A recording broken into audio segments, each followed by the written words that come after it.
Hey Meeple People, how's it going? On today's video, we are going to be talking about Gen Con 2023. We're going to take a look at our haul, as interesting as that might be, and also just our experience at Gen Con. This is going to just be a video just kind of like a review, just more like our thoughts and opinions on Gen Con 2023 and what we liked and didn't like about it. Again, we were working some days, and well, every day, but we did get some time actually this year to go ahead and walk the convention, not just on Sunday. So thank you to all our helpers that helped us out and made that very possible.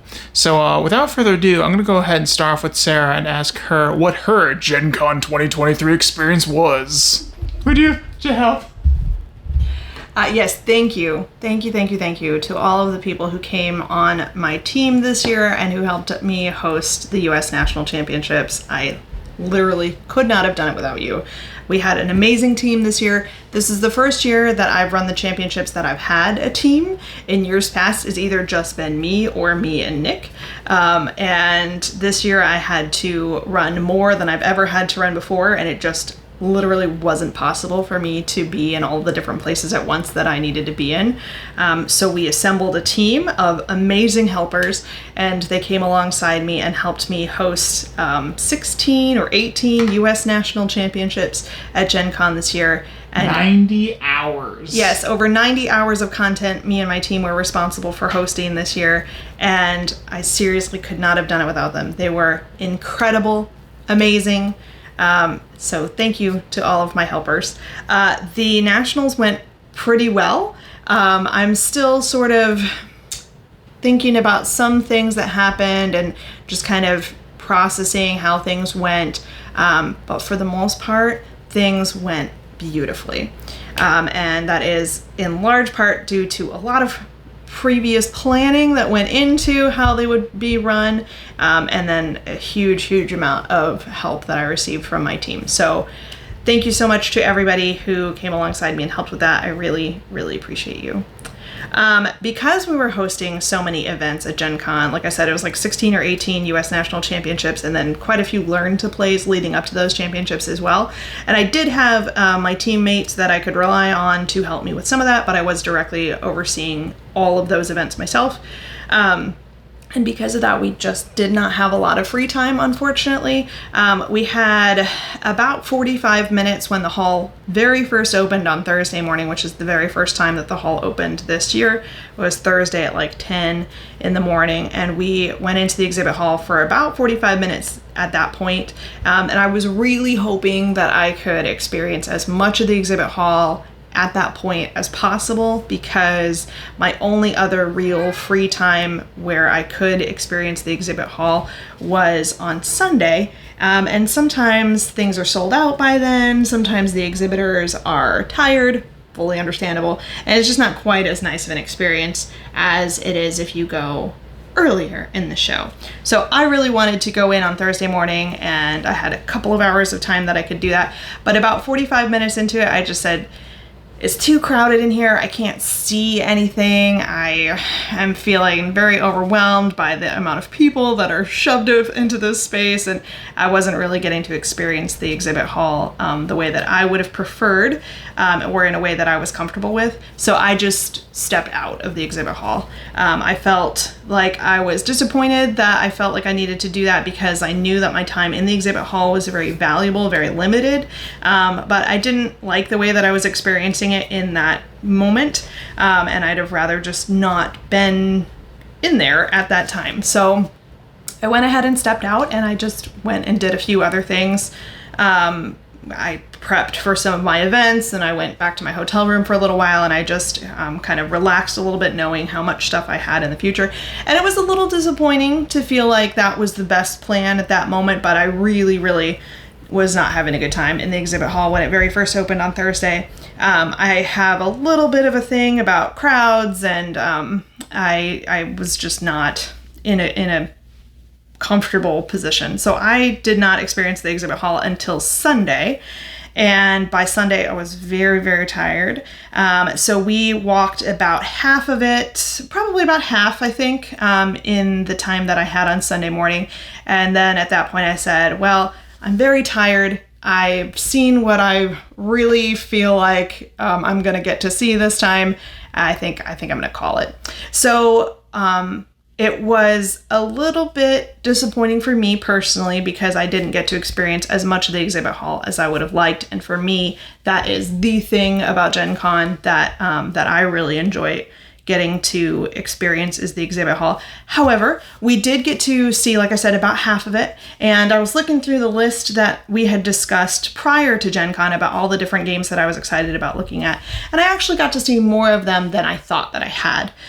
So that's nice. I'll talk a little bit more about that later, but would you like to see our hall? Our hall?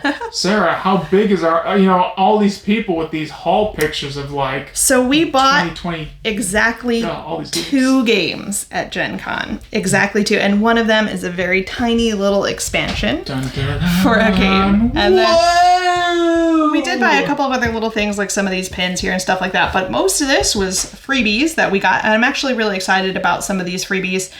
Like this Unfold Through the Wall from Alley Cat Games is one of the things that was on my Gen Con preview list that I was actually really excited about. So this was actually like a little free thing that they put in our hand, and it was one of the things that I was excited about. So this is like a little demo packet of this game here, and it's actually like this fold out thing. And I don't want to spoil anything for myself or for our viewers, but there's all this stuff that you like fold out and then you experience as like sort of this game that you can play as this like fold out thing. So I was really excited about that.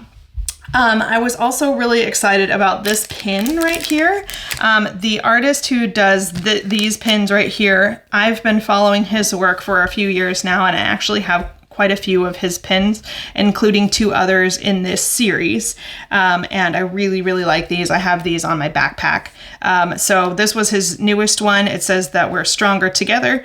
And I completely agree with that. And I really like this pin right here. And I'm glad to add it to my collection of other similar pins. And then Nick got this rice cooker pin. That was funny. Big rice eaters in our house, and this is a cute little thing.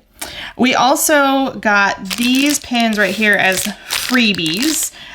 This one here came from the Magic Socks expansion that is making its way through production right now from XYZ Game Labs for, it's an expansion for our travels. So we're Kickstarter backers of that. And if you could walk up to their booth and show them your Kickstarter pledge, then they would give you a free Magic Socks pin. And then this right here and this right here came from the Catan food truck, for lack of a better... It was the Catan bus. Catan bus? We don't talk about the Catan bus. It was this very cool marketing thing that they had where it was like, it was almost like a food truck. It was a big box truck sort of thing, and like the side of it opened and you could walk up, and they had like, I don't know, this spin the wheel of Catan. Yeah, it was almost like this carnival-esque thing where they had this prize wheel and you'd spin it, and based on whatever result you got on the wheel, then you could get like little prizes. So it was fun. This is the same sort of shape as the van. The whole thing was supposed to look like, if I remember correctly, like a sheep, right? I think so. So it was made to look like a sheep from the outside, and it had the Catan licensing and stuff like that on there. So we got this little Catan sheep van thing. I believe it's meant to be an alternative robber token if you wanted to actually use it in your game of Catan. We'll probably just stick it on the shelf in here. And then this cute little sheep pin that we got from there as well. And then we also got, this is part of a series of pins that we collect as well. They are all of animals that are maybe a little bit less loved. This one is a mouse. We also have a crow, a raccoon, a possum, I think a bat maybe. So a couple of other things. And I love all the animals, every single one. So the same artist that did the Gen Con cover. Oh, that's cool. Yeah, so she would have done, she would have done the Gen Con the trash program cover. Yeah, and she did these trash animal sets. And like I said, we have a few of the other ones from that same series as well. So it was nice to add one of those. And then we also got this expansion for Deep Sea Adventure. So it adds an extra die, which you can use in addition to the dice that are already in Deep Sea Adventure. And it comes in this nice little like dice tray sort of thing here. We also got a expansion for Wandering Towers as just like a little promotional item. One of my players gave me this promotional item for Onitama. It's Nessie, and you can actually see that like the shape that you would move your pieces in, or could move your pieces in, is the same shape as Nessie.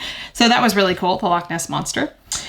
We also got this little package of promotional items. They're stickers. They're super, super cute. They're all from the game Adventuring Letty, which I was able to speak with the designer of. He was one of my players in one of my tournaments, and he was telling me about his game. This stems from a comic book that they wrote about a dog named Letty, a real dog named Letty, and they wrote this comic book about adventuring with Letty, and they commissioned the artwork for it and everything, and they said, you know, this is such cute artwork, and we have this fun sort of story that we've developed here and everything, why don't we make a game?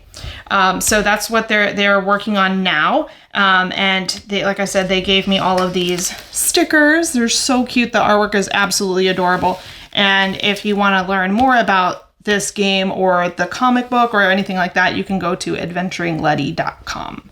And then the only other thing we bought, so we bought this, and we bought the pins, these pins right here. The only other thing we bought was Overboss Duel, which is a two-player, a standalone two-player expansion for Overboss. And we bought this, and because we bought that, they included some like sort of extras with Bonus it, stuff. including an extra monster and some extra tiles, and then they also gave us a promo for Boss Monster, which is set in the same universe but is a different game. So yeah, we physically purchased some of the pins, Boss Monster, and the Deep Sea expansion. Otherwise, everything was freebies, which was fun. And that's it. That's our whole Gen Con haul. There were more games that I was interested in seeing demonstrated, or I was at least interested in looking at, like, you know, physically in person. However, because I was so tired by the end of it all, like I said, I didn't get to see the whole exhibit hall, and we were not able to look at quite all the games on my list. We may have bought a few more here and there, but honestly, the single most exciting thing to me at what I thought was going to be at Gen Con was the Cascadia Landmarks expansion, and it turns out that it was not at Gen Con, not even as a preview. I thought that they might have... I think it was at the Hot Games table. Possibly, but they didn't even have like a preview copy in the booth, or anything like that. They didn't have anything in the booth or in the exhibit hall that you could even like look at the Cascadia Landmarks expansion or anything like that. So that was the thing that I was like the most excited about, and it wasn't even like an option. However, we did get to see a few things. My friend who went with us and helped us with the tournaments, she got a hold of Picnic Twist, which was one of the games that was on my sort of preview list. So I didn't get to see it at the show, but in the car on the way back, we were talking about all the different games that she acquired at the show, and that was one of them. So I got to take a look at that one. It kind of reminded me of Nemalia, and I think Nemalia is maybe just a little bit more complex in a good way. So I was glad that I got to see Picnic Twist, but I think that between the two of them, I would probably rather play Nemalia. We also got to take a look at Goblin Vaults, and in person and in the preview, it felt like it was probably maybe better at higher player counts, but it was cool to get to see it. We also got to look at the Bonanza Dahlias edition, which is a retheming of Bonanza, where instead of beans, they're dahlias, which are these beautiful, beautiful flowers. So I think that was really cool. I'm glad we got to see that. However, Bonanza and Dahlias are both games that are require a higher player count and are better with high player counts. So probably not for us, but it was nice to get to see the new retheme. We got to take a quick look at Bark Avenue, and that's something that I would like to maybe look at a little bit more in the future. But it looked really cool based on what I saw at the show. Like I said, I was interested in Unfold, and they actually put this little demo packet in our hands, so that's really cool. I'm looking forward to getting to sort of trying that out. We got to look at the Taikaido Duo version, which was interesting and it looked fun. We just did like a walk-up demo, so it's like a 2-turn demo. They explain the game and then you play a couple of turns kind of thing. And other people were playing, so we didn't even get to play. We just sort of like walked up and we heard most of the explanation, then we watched these guys play a couple of turns. I think I'm probably interested in acquiring that, but I'm willing to wait until it comes to retail, which it might already be, I'm not sure. We looked at Pollen from All Play, which was on my list. But to be honest, I can't remember anything about it. And it might just be because I was so tired at the time. But I don't remember much about that one at all. But I know we were looking at it at one point. We also got to look at The Perfect Wave from the OP. And that one looks really neat. One of the booth staff were explaining it to me, and it seems really thematic.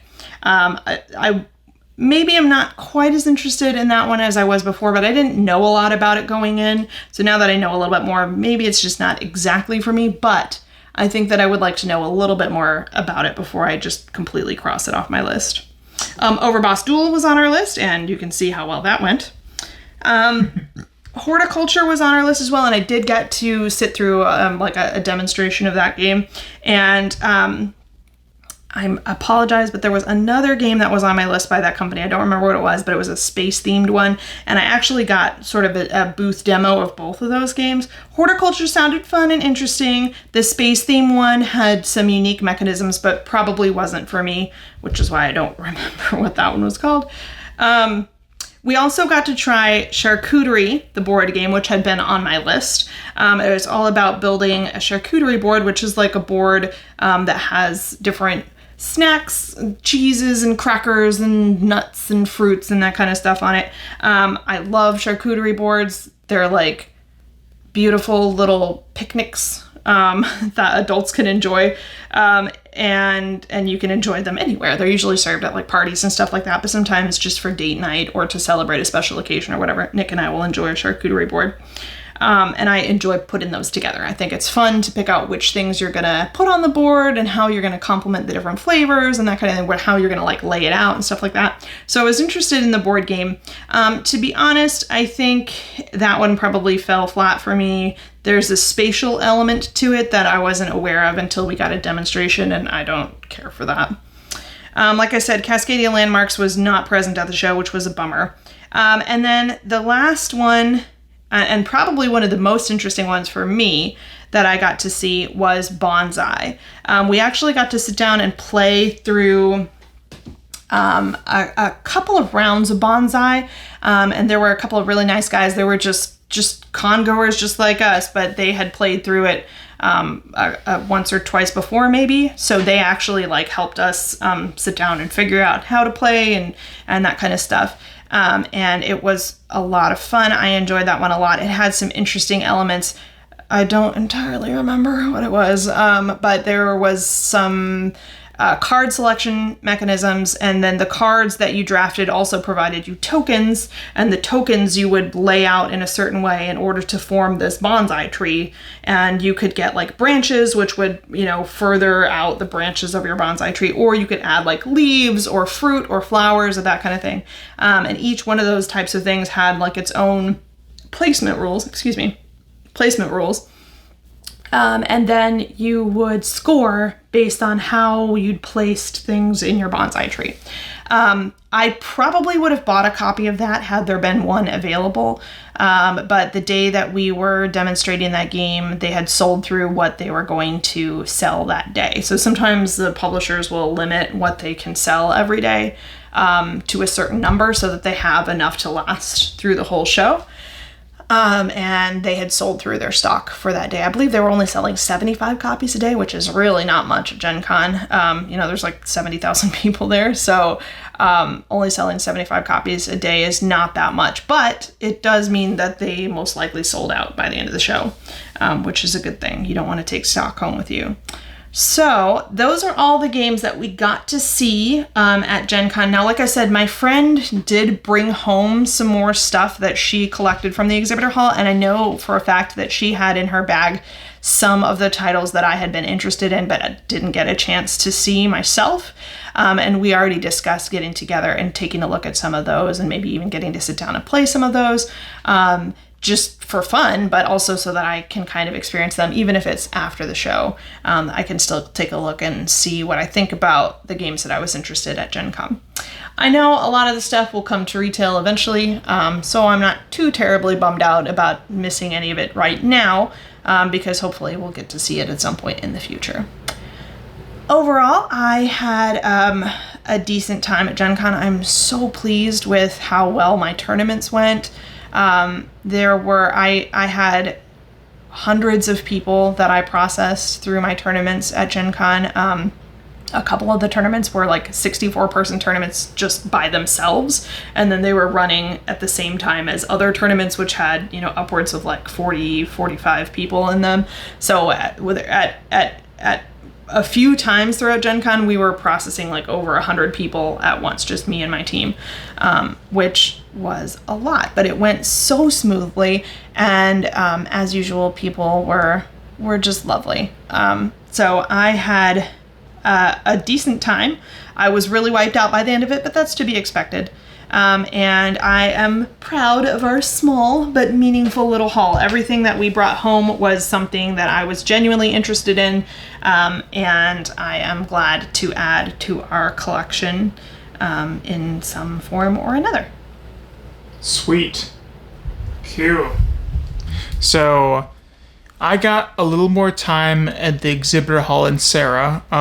Like she said, we kind of split off on Thursday, the first day, because it was a little overwhelming for her, and I don't want to drag anybody through the exhibitor hall when it's like that. It was even a little overwhelming for me, and I was glad we took kind of a break. But I did go back in on Thursday, and it just seemed like there was a lot of people, or the spacing in between each booth from across the hall of the booth didn't seem like you could just sit there, talk with the people without having like the people trying to pass you and it being kind of an issue. I think there was just a lot more people and a lot less space to move about at Gen Con this year. Even like I normally go, when I go to the conventions, I'll do little videos on people that are demonstrating games at their booth, and I usually have some space to where it's not a lot of space, but it's enough space to get a little video of what they're showing off. And at Gen Con this year, that wasn't happening. That was not happening. It was just too hectic and too too many people close by. That would just been a real hassle, too much of a hassle to go and do that. So I did more of like a vlog, is if you see any of the other other videos on this channel with like day 1, day 2.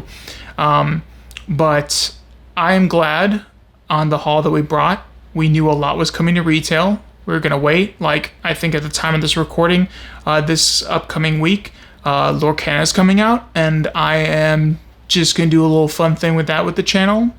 Play it a little bit, my thoughts, see some of the cards. I think it's a cool idea. I just don't know how long it'll actually last, and if it's more for those that collect Disney. And, but yeah, I think, and then even from that, like a couple weeks, most of the stuff at Gen Con was coming out. And it was interesting. The stuff that they were selling, like so many per day, were very small. Sarah said the Bonsai one was like 75 copies a day. Boop Halloween was only 80 copies a day. And then I know there was like some other third publisher with the same deal, but it was all very small. And I appreciate having the chance to get a copy of one of those games every day, and it's not like the first day they're out and it's like, okay, well, I don't think I'm going to come back to your booth. So I think it was more enticing for people to try to come back to their booth. My friend and I were actually discussing that on the way home from the show, because I don't know a lot about the thought process that goes into deciding, how many copies of something to have shipped to a show or things like that. I do know some of the background details, but I don't have the firsthand insight that some of the publishers do. And my friend and I were discussing whether or not which was better, to sort of meter the copies that you sold every day to make sure that you had enough product to sell product every single day of the show, or to just blow through your inventory as fast as you possibly could, because then that's guaranteed that you sell out, right? And we discussed it, and I said, well, you get the guaranteed sale if you don't meter what you sell every day. If you brought 500 copies and you sell 480 copies on day one, all right, yeah, you only got 20 to sell for the rest of the convention, but you sold 480 copies already, right? So there's something to be said for like making these massive sales on day one, but there's also something to be said, I think, for if you meter those sales, if you say, okay, if we had 500 copies for 4 days, we'll sell, 125 copies a day, right? I think 125 copies a day for 4 days. And that, so then people say, I didn't get it today, I'm going to try again tomorrow. And it starts to create hype.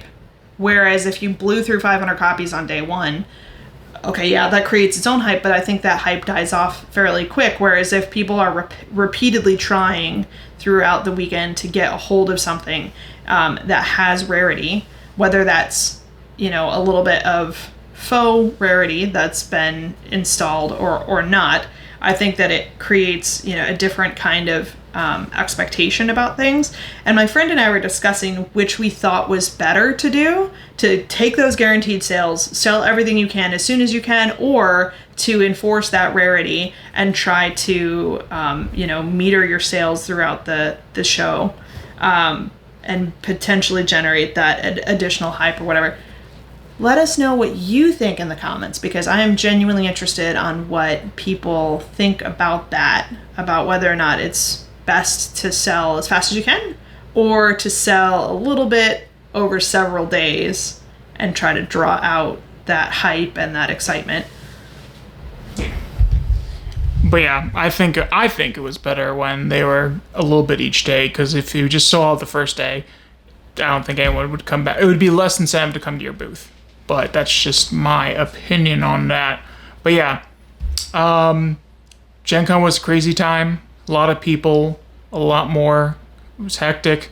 We heard someone make a interesting statement on Gen Con. They said that it is the worst, not maybe the worst, but it's not a great convention to play games. And I was sitting there thinking, well, you get to play games, but I think they had a different meaning for it. You could go and get demos of various games that you normally might not see, or just experience a lot of different games. But to sit down and play a full game of something, yeah, I don't think Gen Con would be the convention for that, because I think there are plenty of other smaller, more like, conventions critiqued towards that, to where you're specifically there to play games. Gen Con's a great place to go and try something new and go to unique events and to buy stuff, but to go to game with people, I don't think it is the best convention for that. And that's another question you can leave in the comments below. Do you think Gen Con is a great place to play full games, or do you think it's not? Like, do you think you'd rather go to some other convention? We know other conventions that are way better to play full games with people. But yeah, I thought that was an interesting thing after we came back and started talking to some people about our Gen Con 2023 experience. But yeah. To me, the best thing about Gen Con, or the thing that sort of sets Gen Con apart from other conventions, is the exhibit hall. And I get that there's a lot of other things going on at Gen Con. There are a lot of unique events, right? Like U.S. National Championships of tabletop games. That's pretty cool. Like, where else can you do that? So there are some unique events as well. And there you can demonstrate a lot of new games, and so many publishers, showcase their brand new stuff at Gen Con for the first time ever. So there are a lot of ways to interact with the hobby at Gen Con, but I in my opinion, the thing about Gen Con that is like the most unique is how big the exhibit hall is and how many different vendors you can see in the exhibit hall. So to me, the thing about Gen Con that is really like Gen Con is the shopping experience, which is cool. But I do think that the person that we were talking to had a decent point that, like, if you actually want to sit down and play a game with people, play a full game and have like a traditional gaming experience, Gen Con isn't exactly as welcoming to those types of opportunities as they are to other types of opportunities, like shopping in the exhibit hall, or maybe participating in those unique events like US National Championships or True Dungeon or something like that. So I think that the person had a good point, but it's kind of weird, right? Because Gen Con, it's Gen Con. It's, the 4 best days in gaming. Why wouldn't it be the place where everybody comes and gets to participate in like the best gaming experience? But I kind of think it's sort of like, we've heard it said in the hobby before that there's really 2 different hobbies surrounding tabletop games. There's people who play tabletop games, and then there's people who like collect and curate collections of tabletop games. And I think Gen Con, and sometimes those sort of things overlap, obviously, like we collect and curate a collection of tabletop games, but also we love to play the games, and that's why we have the collection. But there really are sort of 2 separate, distinct things that have an occasional overlap. I think Gen Con shows that sort of, not rift exactly, but that's the sort of symbiotic nature of the 2 hobbies together, because it is, in my opinion, is very much a collection and curation sort of experience over a playing experience.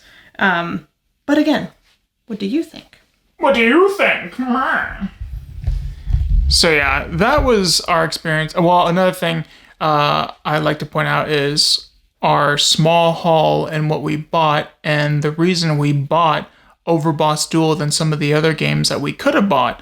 One, they're coming to retail soon, and I'm not dragging a bunch of games back that, one, I can buy from my friendly local game store and actually have store credit at, so it's not really spending money. It's spending the money that I already have like designated there, and I know my friendly local game store will have that. Now, not saying everyone has that option.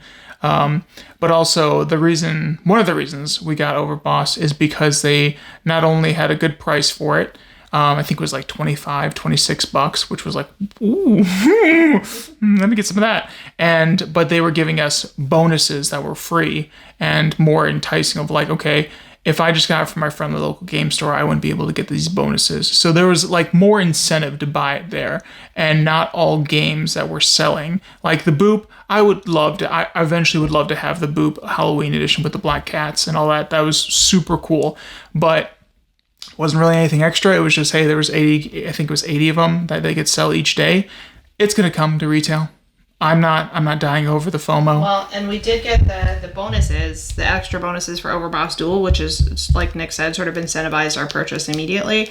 But the only other thing we bought other than the pins was this expansion for Deep Sea Adventure. And frankly, I'm not confident that I will see that in retail. I might someday see that in retail, but because this is from a smaller publisher, it's from a foreign publisher, there's a chance that I might not see that in retail. And so to me, it seems like I'm less likely to potentially acquire that in retail. So I was willing to get it at Gen Con. So the same thing with Overboss Duel and the only 2 things we bought at all, the only 2 games or expansions we bought, spent any money on at all, were ones that like there was some reason to do it at Gen Con, because doing it at Gen Con meant that we were going to get something that we might not get if we waited until it came to retail, or if it didn't come to retail, then we might miss it. Yeah. And it was something that we already wanted. It wasn't like, oh, well, this is the only opportunity, because Gen Con exclusive does not exist. It will come to retail. Like, most of it will come to retail. But just the opportunity to get that there is at a higher chance than getting it at a retail and having your friend that sort of be like, please, can you special order this? And they're like, we'll try. But yeah, so that's pretty much our Gen Con experience. I mean, we hope you all enjoyed this video and got something from it and enjoyed the day videos that I made. At the time of this recording, I still have to finish editing a couple of those and actually adding to it. But yeah, it's gonna be good. It's gonna be good. But other than that, I think we're gonna kind of done with conventions for a good little bit, which is kind of nice. We're gonna do some gaming stuff, but on our own time. We don't need to go to all these huge conventions. We can go ahead and we actually want to go in the future to Snakes and Lattes. Mm-hmm. Snakes and Lattes is like a big cafe, board game cafe. Thank you there. Board game cafe that is like got some recognition, and we want to go ahead and check that out. And also, there's like the biggest board game store in Canada. It's called the Sandbox. It looks awesome, and it's something that we just want to go ahead and do more of those type of specialty things than just another convention. Not saying conventions are bad, but we just want to go ahead and maybe do conventions on our own time instead of I don't know, the circuit of conventions. So yeah, but it's so much fun to host. I love hosting the tournaments. I really, really do. And I honestly, I don't feel like I'm super good at a lot of things in life, but I do think that I'm pretty good at hosting the tournaments. So I really enjoy hosting them because I feel like it's something that I'm well suited to, that I execute well. I enjoy bringing that experience to my players. I enjoy sort of the structure that exists there, but how people still get to have fun within that structure. So for me personally, I really enjoy hosting, but it does take a lot out of a person. And prior to the pandemic, I was doing about one show a month where I would travel and I would host a state, a regional, or national championships. And then the pandemic hit and that sort of slowed to a stop, but things have been picking back up a lot lately. And my boss and I discussed it, and we said that Gen Con, the US Nationals this year, would be my last show for the foreseeable future. Like Nick said, we're going to try to experience some of these shows just for ourselves, as regular players and regular attendees, regular participants. And I think that will be fun, and I'm looking forward to experiencing things on a little bit more sort of casual level, a little bit more relaxed, a little bit more our own time kind of thing. And like Nick said, maybe if we step back from the convention circuit a little bit, we can go to ones just because we want to. And if we don't end up going to conventions, then we might have time and energy and money to do things like go to Snakes and Lattes or the biggest board game store in Canada, which I think is the biggest board game store in North America, and things like that. So I'm looking forward to the future.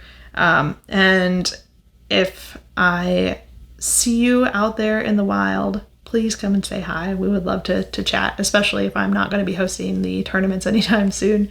I will miss all of my players very much because they are some incredible people. Yes.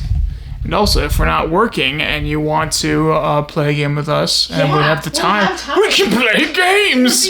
It's like we can go to conventions and be like, hey, or just to travel and do gaming stuff on the fly, and you see us and you're like, hey, I recognize you. You're the guy with the long hair and the meeple shirt. And it's time to play some game. I'm like, heck yeah. So, yeah. Well, we hope you enjoyed this video. And without further ado, we're going to go ahead and get to some gaming in our game room. Some of the new games. Get some Overbus Duel in. But yeah, so much more things to come. More than just conventions, and we got some new games. We got this game called Snakes of Wrath that I'm gonna come and show off soon. It's a cool tile laying game. Got that mahjong feel. I like the whole domino tile thing. But that's I'll show that more later. But yeah. So without further ado, we'll talk to you guys later.